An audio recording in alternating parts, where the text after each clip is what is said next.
Ethan does not let the silence settle.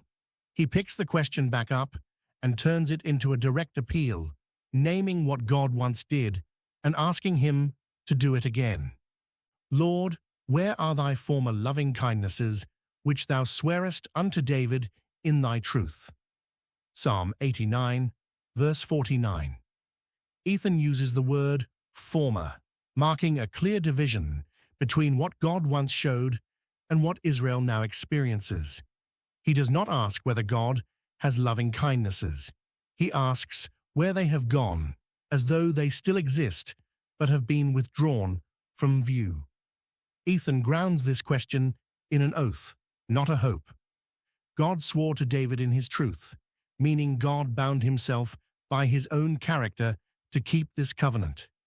Ethan presses God with his own words, holding the promise before him, rather than releasing it as though time had voided it. This kind of prayer runs through Scripture. Moses reminds God of his covenant with Abraham, Isaac, and Jacob. In Exodus 32, verse 13, when interceding for Israel after the golden calf. Ethan follows this same pattern, not accusing God of lying, but asking him to act with what he has already sworn. The believer today stands on the same ground, pressing God's own promises back before him in prayer, rather than inventing new arguments to persuade him. Remember, Lord, the reproach of thy servants, how I do bear in my bosom the reproach of all the mighty people. Psalm 89, verse 50. Ethan asks God to remember again, repeating the appeal from verse 47. This time, the request centers on reproach, the public shame and mockery falling on God's servants because the king appears defeated and the throne dishonored. Ethan describes himself carrying this reproach in his bosom as though the shame presses against him without relief. All the mighty people refers to the nations who mock Israel's fall, treating the defeat of David's line as proof against Israel's God. Ethan does not carry personal grief alone. He carries the weight of Israel's collective humiliation before watching enemies. This mirrors Nehemiah's grief over Jerusalem's ruined walls in Nehemiah 1 verses 3-4, where reproach among the nations becomes a reason for urgent prayer rather than private despair.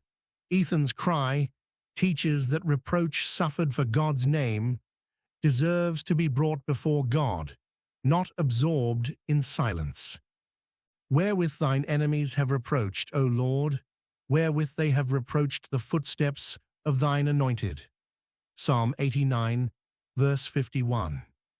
Ethan clarifies who mocks and what they mock.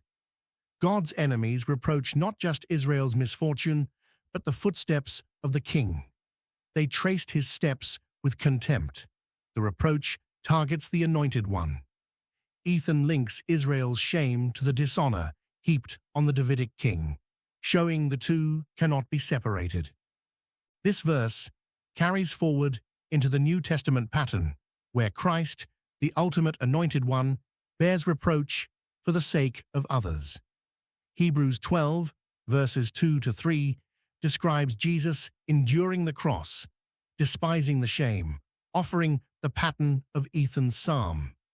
Ethan does not know how the reproach will end. He knows only that the reproach belongs to God's anointed, and therefore belongs to God's own reputation. The verse closes the lament without receiving an answer, leaving the accusations of the enemies suspended before the Lord, unaddressed and unresolved.